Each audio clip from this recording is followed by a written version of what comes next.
বন্ধুরা সবাই ভালো আছো? আজ বসে পড়েছি লাঞ্চ মেনু নিয়ে।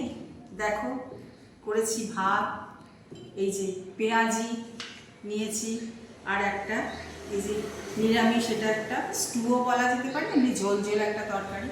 এর মধ্যে সমস্ত রকমের সবজি আছে, লাউ শাক, ডাঁটা, আলু, মিষ্টি আলু, পটল, তারপরে তোমার বিনস, গাজর, সমস্ত রকম সবজি আছে। আর এই যে করেছি এটা পার্শে মাছের, এটা কাঁচাই মাখিয়ে নিয়ে সমস্ত পেঁয়াজ, সর্ষে, সব তেল, লঙ্কার গুঁড়ো সব মেখে নিয়ে এটা বানিয়েছি, ভাপে হয়েছে।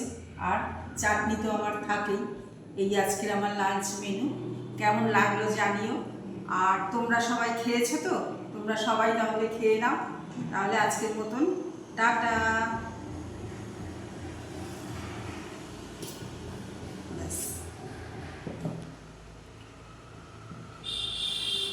খাওয়াটা একটু দেখো।